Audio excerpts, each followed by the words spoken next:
sa ating pagpalaganap sa pananampalatayang Katoliko, dahil alam natin na kahit dami ng mga Katolikong balik-balik halos araw-araw na magsimba kahit walang misa, pero karamihan di alam ang ating pananampalataya. At dahil di alam ang ating pananampalataya, ang napakahirap yung ating pananampalataya na dapat makarating sa tamang pag-uunawa ay dinagdagan ng superstitious beliefs. At isa sa mga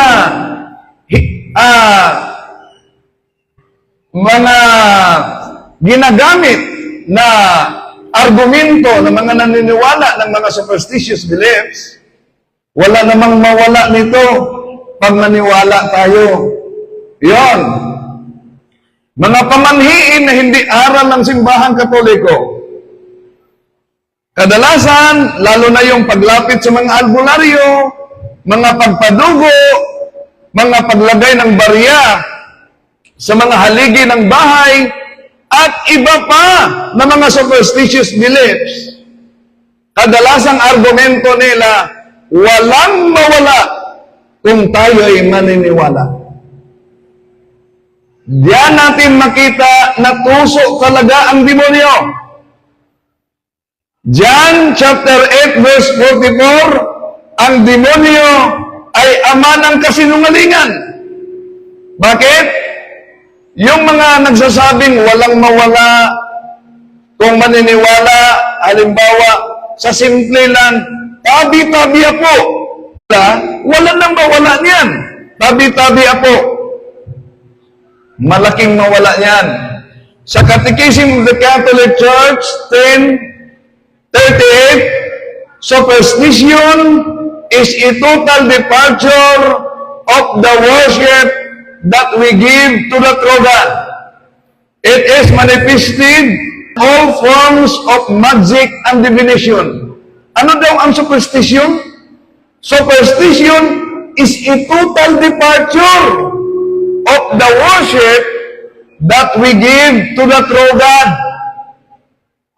Kaya, dahil ang ating talakayan ngayon ay about spiritual warfare, buksan muna natin ito sa panalangin at sa proteksyon sa buong miyembro. Dahil pag magkasama kami ni Father Darwin sa pag-iikot namin sa iba't ibang bahagi sa mga parokya sa ating bansa, kadalasan, pag mag-lecture kami, kahit ba sa loob ng simbahan, mawala ang kuryente sa simbahan, ngunit may kuryente sa labas. At pag buksan na yung generator o maandar ang generator, giba agad. O, yun talaga. Harap-harapan dahil ayaw ng demonyo na mahayag yung mga taktika niya. Because the ancient tactic of the fallen angels is to make you believe that He does not exist. Pero real siya. Real siya. Nasa paligid natin at nag-atin sila kahit na dito. So kaya buksan natin ang panalangin bago tayo magsimula. In the Holy Father, and of the Son, and of the Holy Spirit. Amen. Lord Jesus, I ask you to protect our families. I-mention ninyo sa isipan ninyo ang mga miyembro, ang pangalan sa mga miyembro ng pamilya ninyo.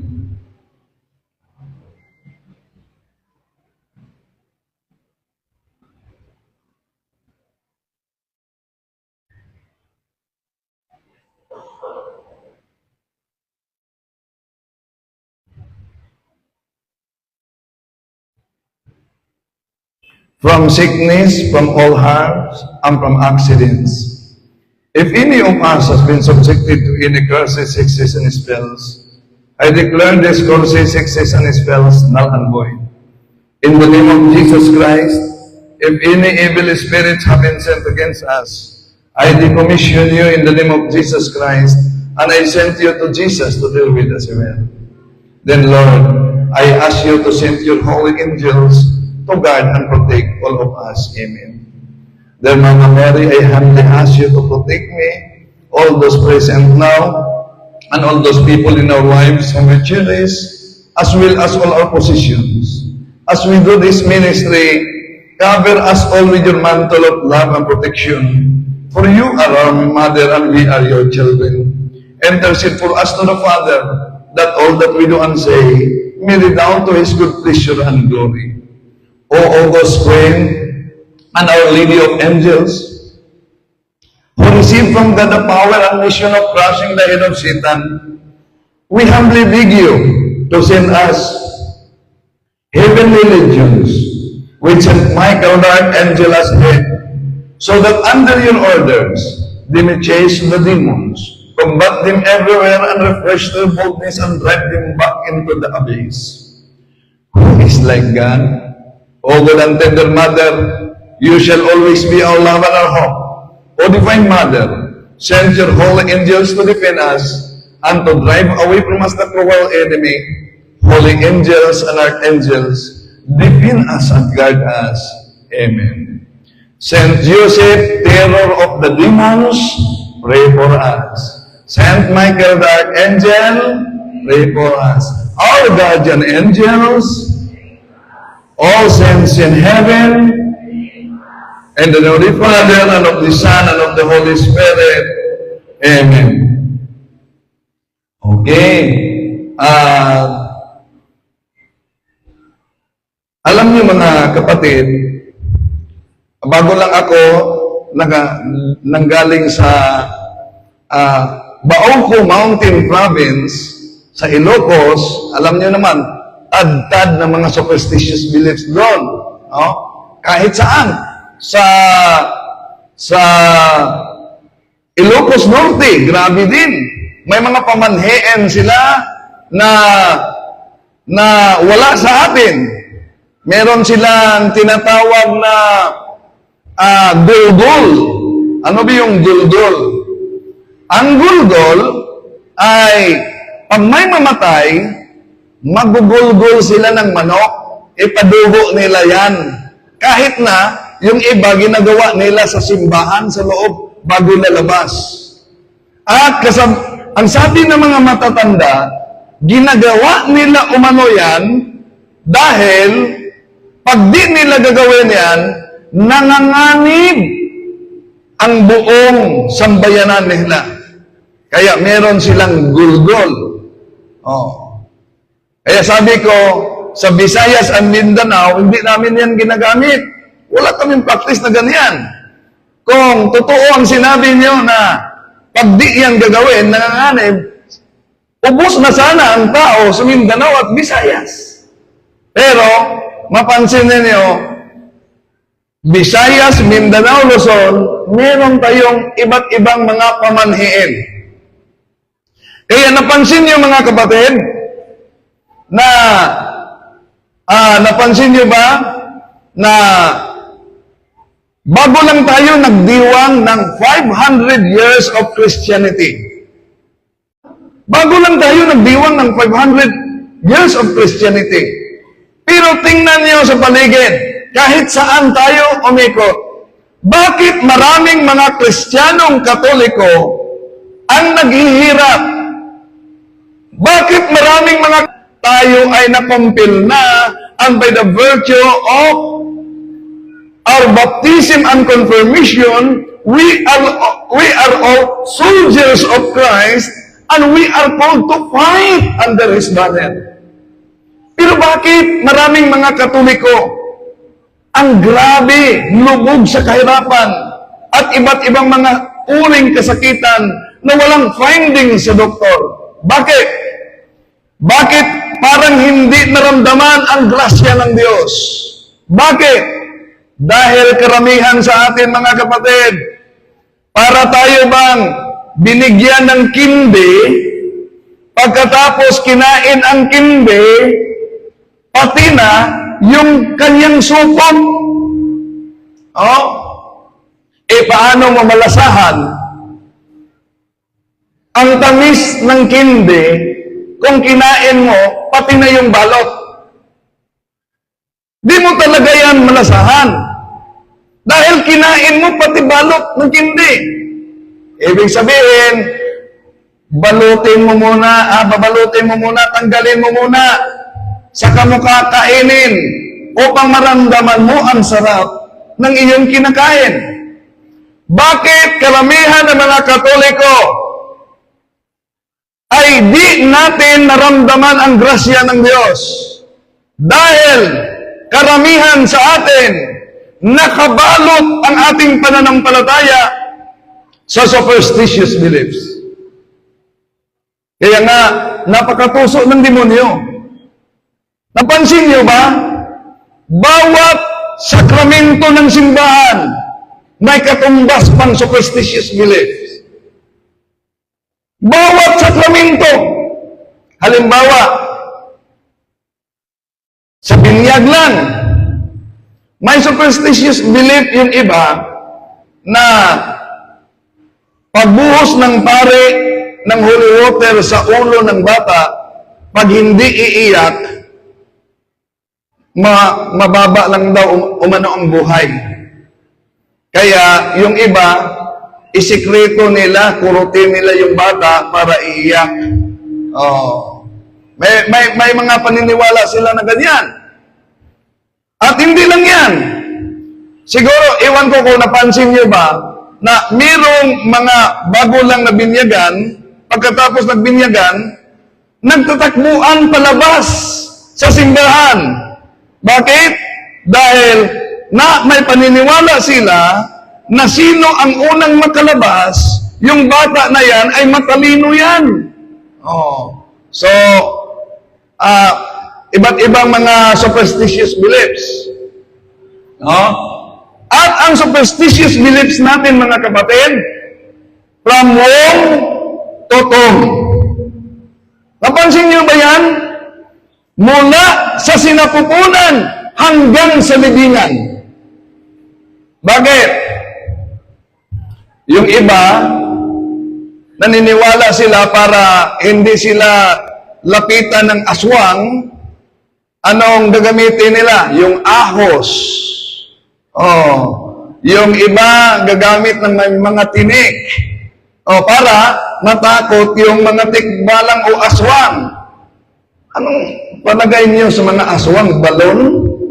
Nasa pamamagitan lang ng tinik, matakot na? Okay.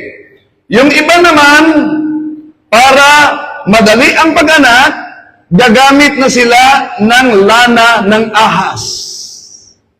Oh, so, sa loob pa lamang ng tiyan, ang bata ay kinoconsecrate na sa demonyo.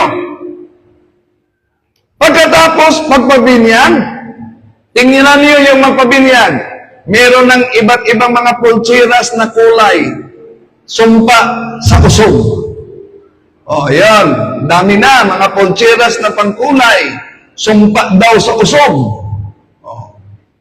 So, dami talagang pananampalataya na ang mga superstitious beliefs.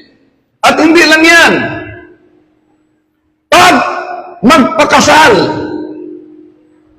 may paniniwala na yung iba, di tayo magpakasal kung di malaki, bilog ang buwan.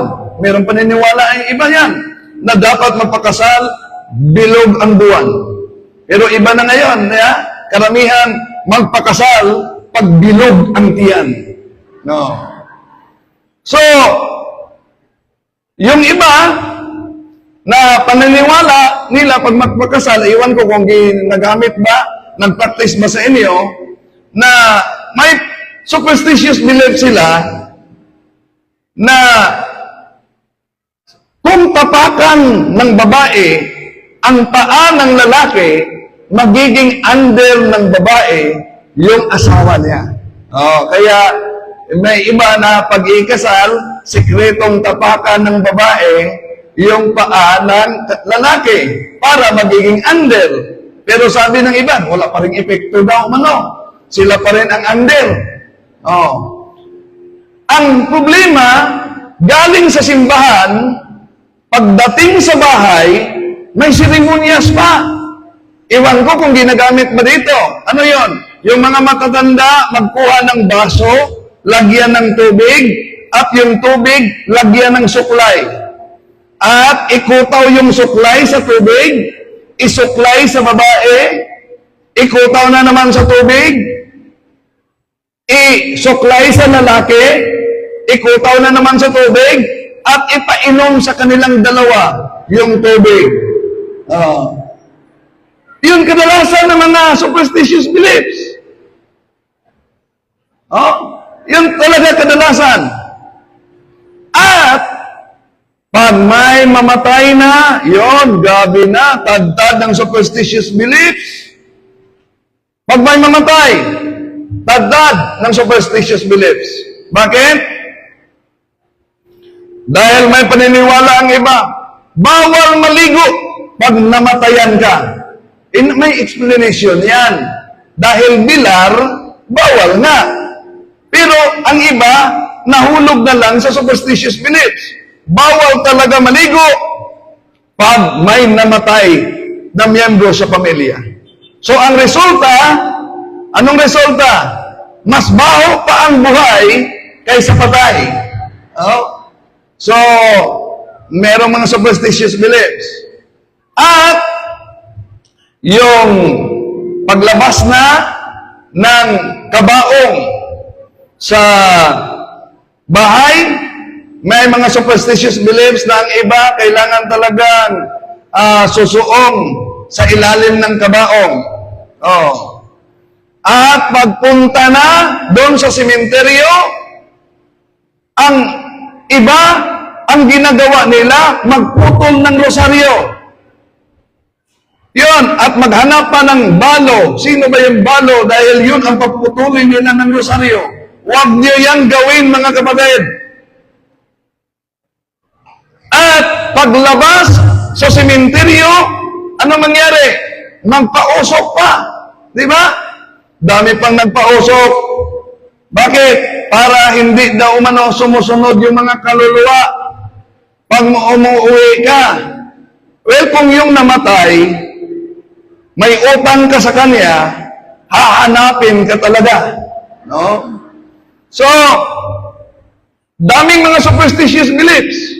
At yung iba, pag nasa sementeryo na, yung mga pagkain, bawal na umanong iuwi sa bahay.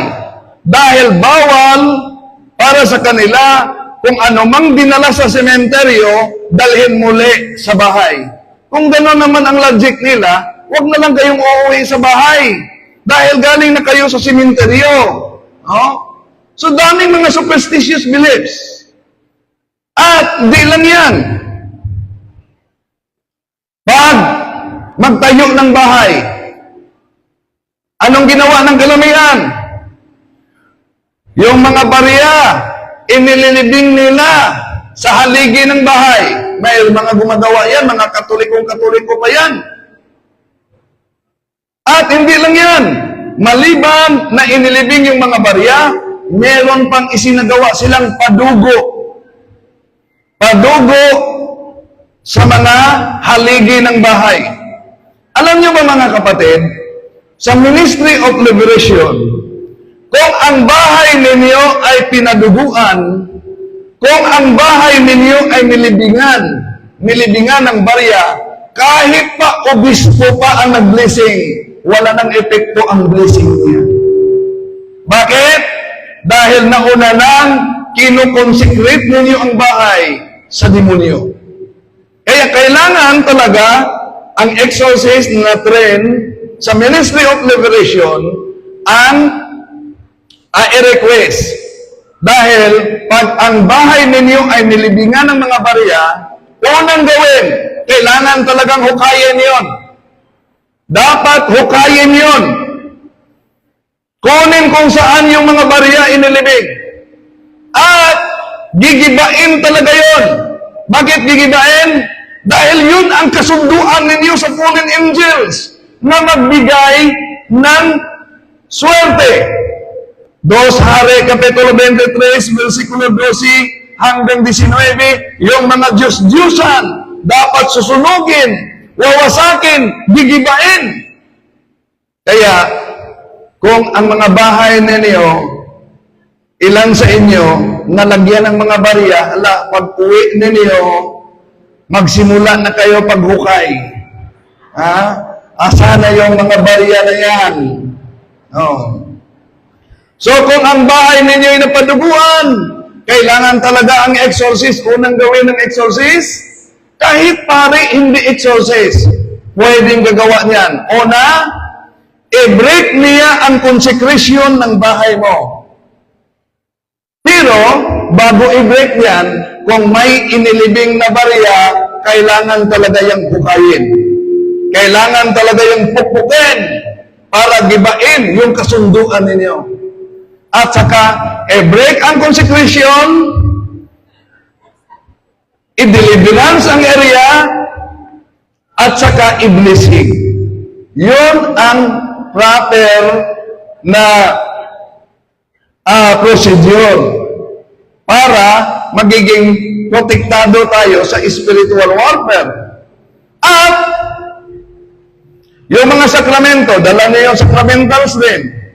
I-bless yan ni Father. Mamaya, tandaan niyo mga kapatid, magiging epektibo yan sa buhay ng bawat isa sa atin sa 3 kondisyon. Ano yung 3 kondisyon? Proper faith, proper disposition of morality, and a state of grace. Yun ang kondisyon, ha? Proper faith, proper disposition of morality, and a state of grace. Ano ba yung proper faith? Ano po ba ang tamang pananampalataya nating mga Katoliko? Di po ba meron tayong renewal of baptism promises? I believe in God the Father Almighty, Creator of heaven and earth. Yun ang 12 articles of Christian faith. Yun ang ating pananampalataya. Kaya huwag na kayong maniniwala pa ng ibang mga pampaswerte-swerte. Napansin niyo ba yung mga Katoliko? Na pag bagong taon ang daming pampaswerte? Napansin niyo? Yung daming pampaswerte, dami ding malas. Bakit? Dahil ang ating pananampalataya ay nabalot sa mga superstitious beliefs.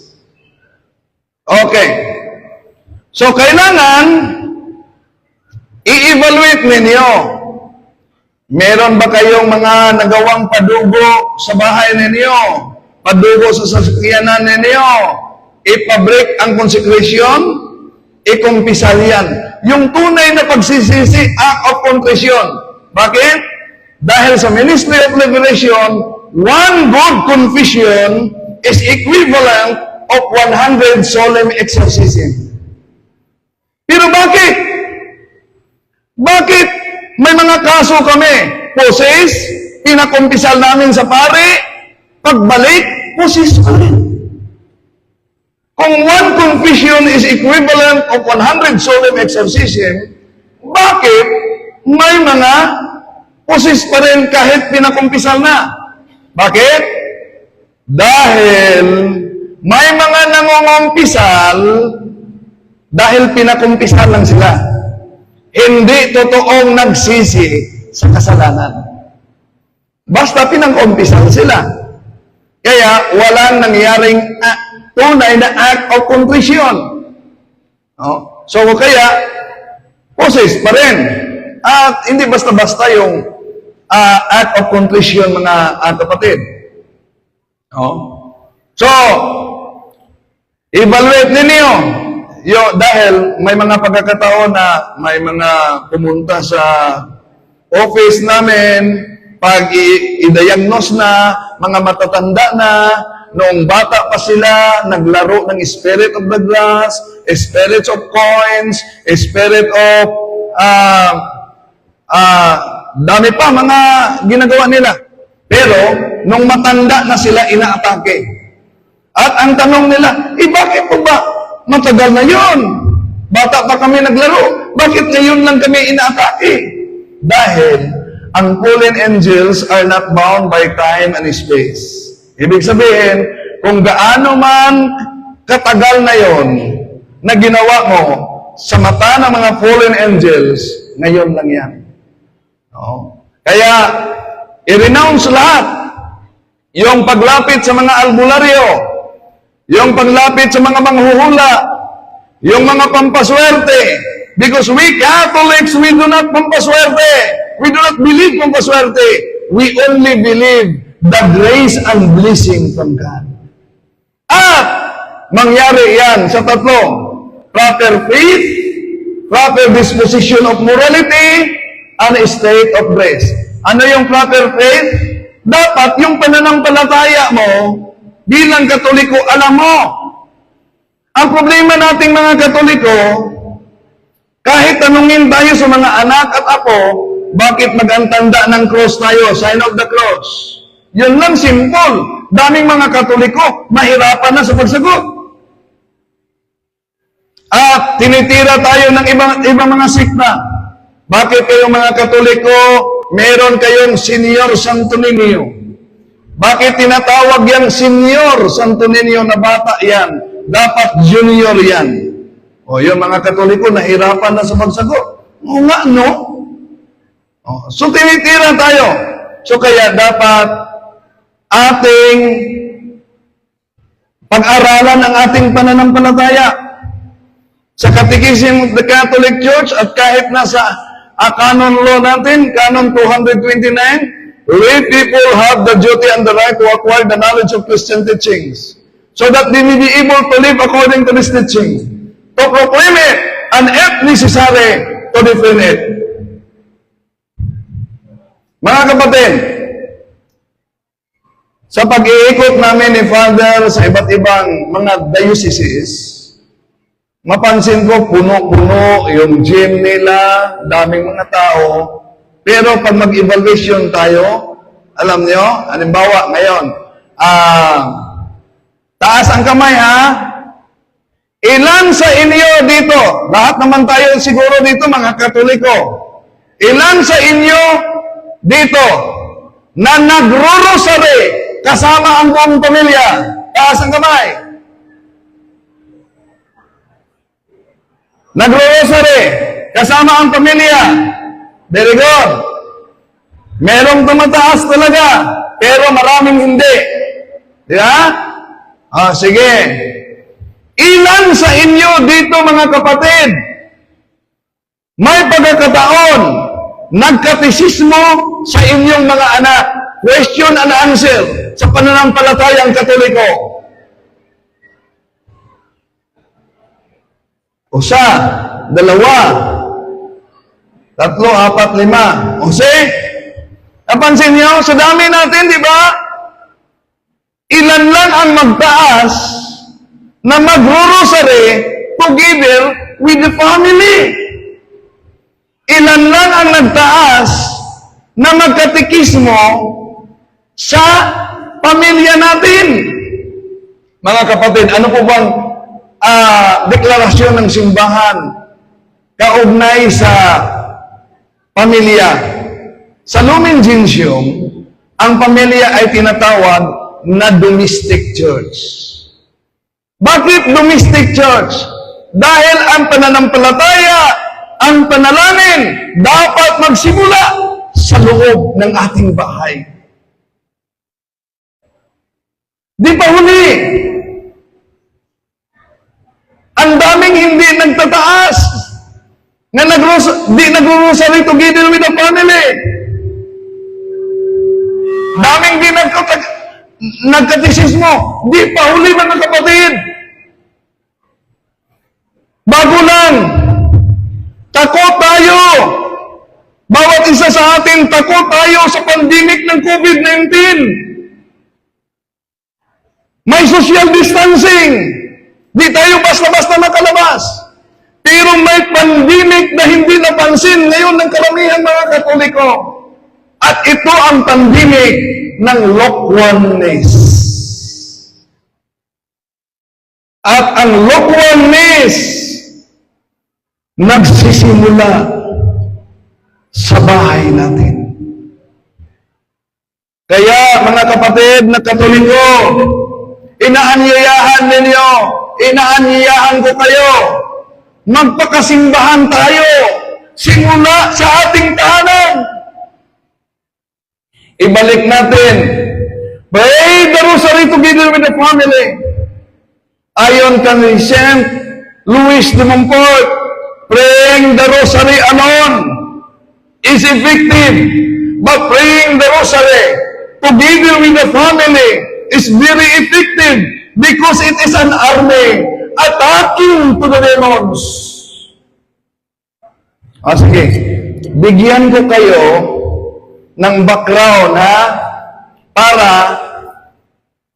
malaman ninyo ang katotohanan kung bakit kahit ang divorce ay napasana sa Senado, sa Kongreso.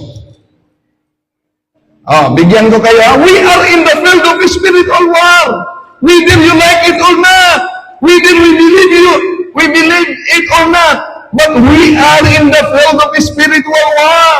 We have a mortal enemy who wants to destroy us, not just in this life, but in the next. And the outcome of this war is very dangerous because it will determine to our eternal destiny.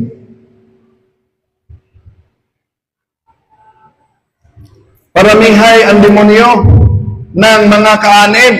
Siguro alam niyo yon, nagkita sila sa ating Panginoong Hesus. Si Satanas at ang Panginoong Hesus nagkita. Sabi ng demonyo, Hesus, paramihan tayo ng mga miyembro. Sama ka sa akin, Hesus. Saan tayo? Dinala si Hesus doon sa Maynila.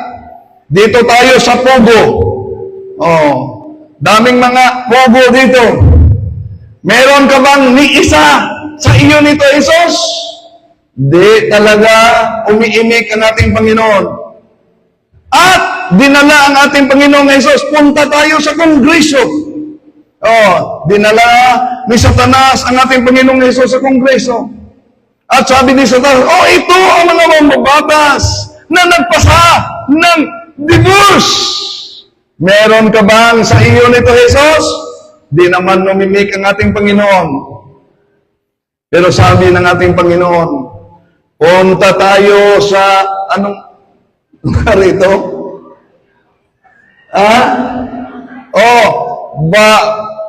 Barutak. Punta tayo sa Barutak, Iloilo. Bakit? May spiritual warfare ngayon na talakayan. Punta tayo. At dito ang ating Panginoong Hesus, kasama si Satanas.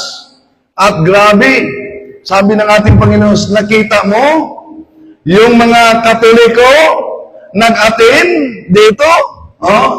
At garbo talaga ang ating Panginoong Hesus. Sabi niya ni Satanas, Satanas, meron ka bang ni isa sa mga nag-attend dito na sa iyo? Kaya di nakaimik si Satanas.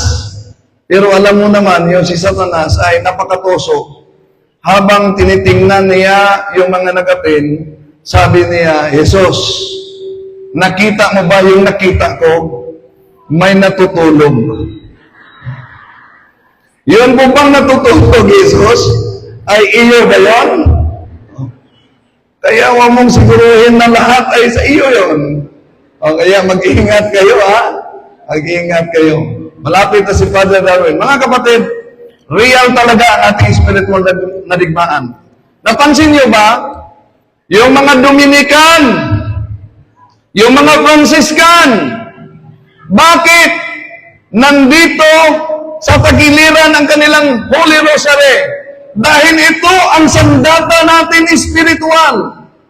Di tayo makapatay ng kalaban kung wala tayong sandata. Okay.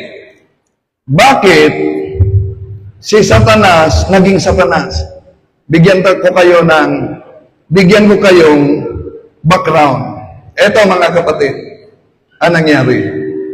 sa aklat ng isang mystic, Mary of Agreda. Nagpakita ang ating Panginoong Hesus at inihayag niya na una niyang ginawa yung mundo kasabay ang mga anghel. At ang mga anghel ay ilang hierarchy ang mga anghel? Ilan? Ilang hierarchy? Oh, mayroong 7. Sa inyo, ilan? Oh, mayroong siyam. Ilan? Mayroong 3.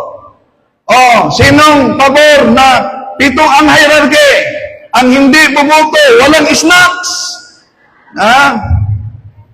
Wala. Bakit hindi bumoto? Sinong pabor na siyam ang hierarchy? O ilan pa rin ang bumoto? Merong hindi. Bakit? Dahil hindi tayo sure sa ating pananampalataya. O may siyam na angelic ones. Seraphim, cherubim, thrones, dominions, powers, virtues, principalities, archangels, and angels. At alam niyo ba, hindi yan agad nakapasok sa supernatural world. Inilagay niyan sa preternatural world. Tulad nating mga tao, hindi tayo nakapasok sa supernatural world, yung langit. Nandiyan siya, nandito tayo sa natural world.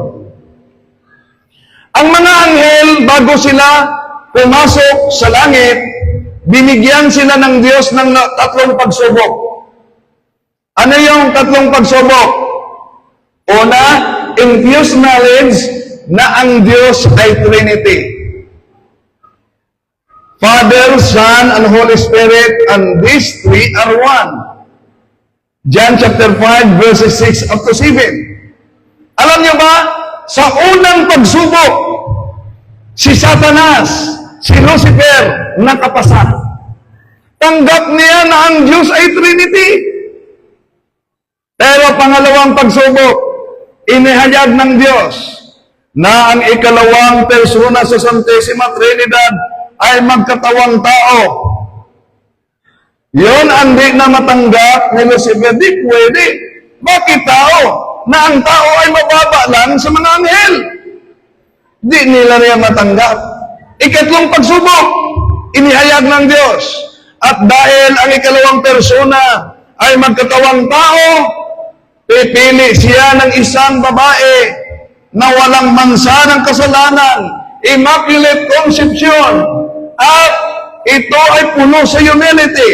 At ang babaeng ito ay magiging mahigit pa sa mga anghel dahil siya ang magiging reyna sa langit.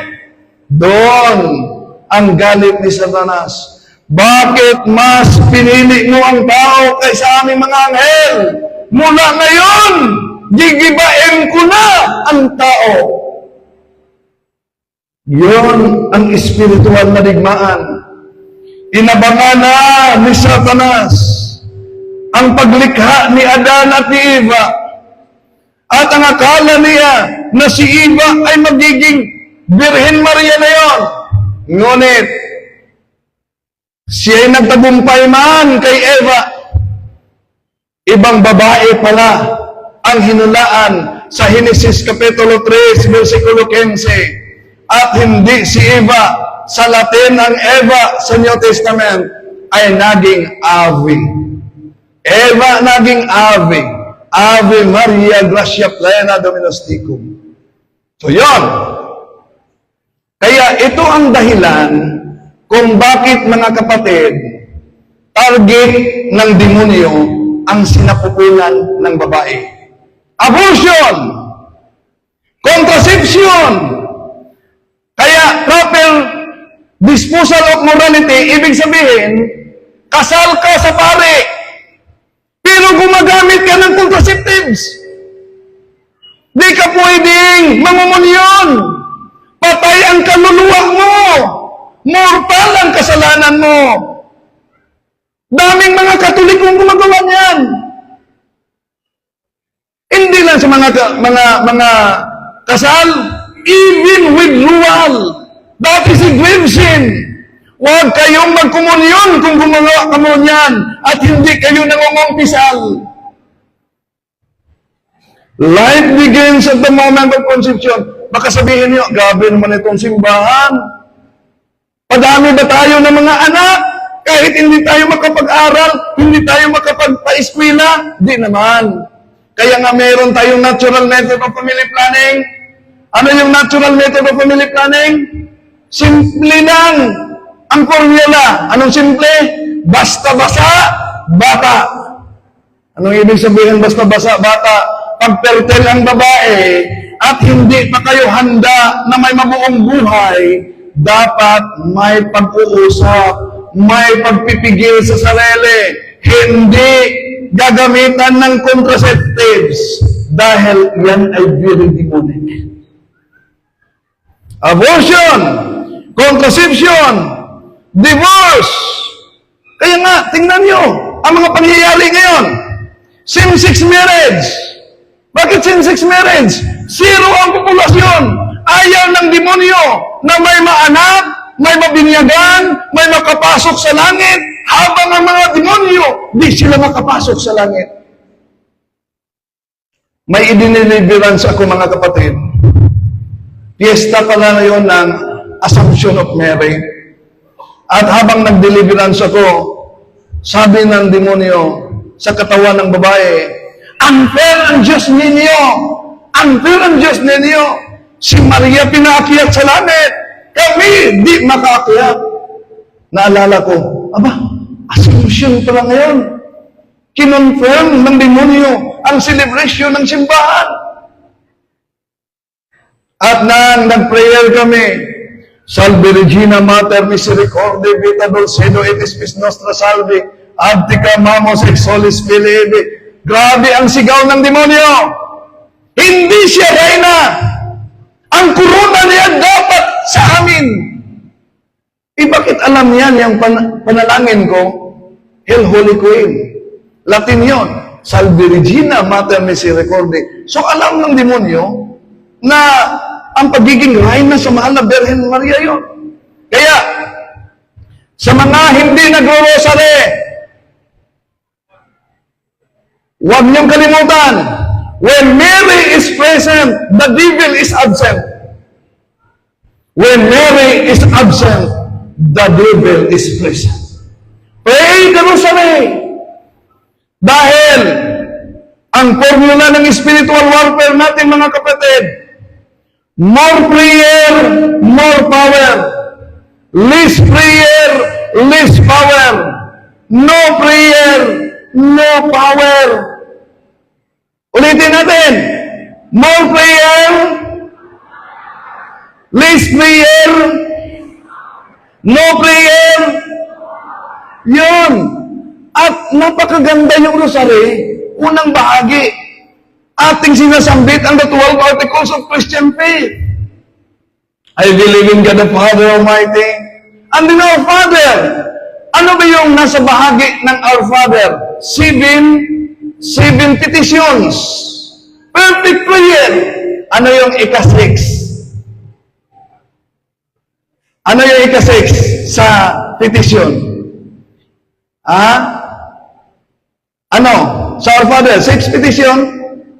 Our Father, who art in heaven, holy be your name, your kingdom come, your will be done on earth as it is in heaven. Give us this day our daily bread, and forgive us our sins, as we forgive those who sin against us, and deliver us from evil. Deliver us from evil. Bakit? May nagtatanong sa akin, bakit ba hilingin natin ng Diyos, ilayo mo kami sa panuway? Para bang ang Diyos ang nagpadala ng panulay sa atin. Bakit? Yun ang perfect prayer. Ilayo mo kami sa panuway. Sure, exorcism prayer yan. Bakit? Dahil ang demonyo, bago siya aatake sa bawat isa sa buhay natin, hihingi pa yan ng permiso sa Diyos. Limitado ang galaw niya. Parang asong baliw siya na nakatali sa kadina. Di basta-basta makakagat. Pero mag-ingat. Pwede tayong makagat sa asong nakatali pag tayo'y ang lumapit na hindi natin alam. So, napansin niyo ba si Job? Anong sabi ng demonyo? Meron kang alagad, si Job? Subukan ko si Job. Anong sabi ng Diyos? Sige, subukan mo. Huwag mo lang patayin. Ibig sabihin, bawat atake ng demonyo sa buhay natin, nangangailangan siya ng pahintulot sa Diyos. Kaya tinuturuan na tayo sa Diyos bago siya hihingi ng pahintulot na tayo'y aatakihin. Uunahan mo na sa panalangin. Ilayo mo kami sa panulay.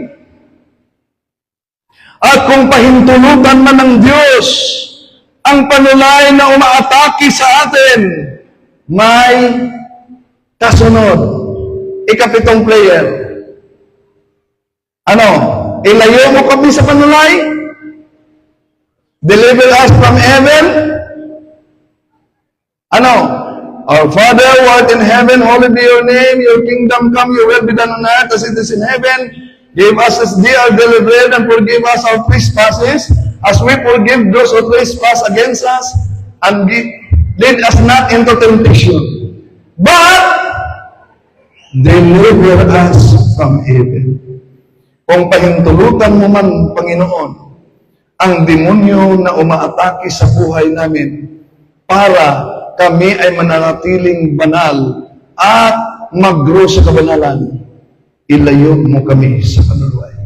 Deliver us from evil. Tandaan natin ang definition ng holiness. Sanctified perfection.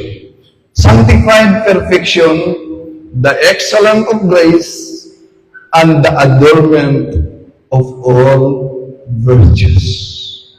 Mga kapatid, huwag kayong magkumpiyansa kung meron kayong tinatawag na gift from the Holy Spirit, gift of healing, speaking in tongues, magaling mangaral, magpalayas ng demonyo. Those are gifts from the Holy Spirit.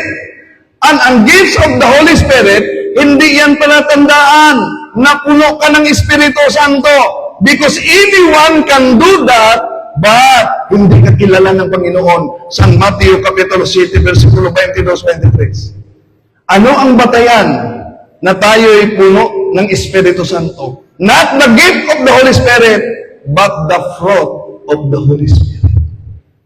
Mga kapatid, bawat isa sa atin, meron tayong ambisyon sa buhay. May ambisyon tayo sa mga anak natin. Pero nasubukan na ba ninyo na mag-ambisyon ng mas mataas na ambisyon na dapat meron tayo? At ano yon?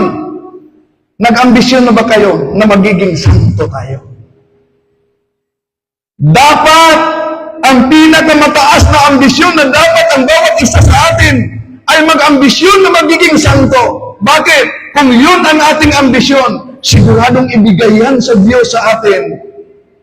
Bakit ibigay yan sa Diyos sa atin? Dahil nagiging kaisa sa kanyang ambisyon para sa atin. Unang Pedro 1:16.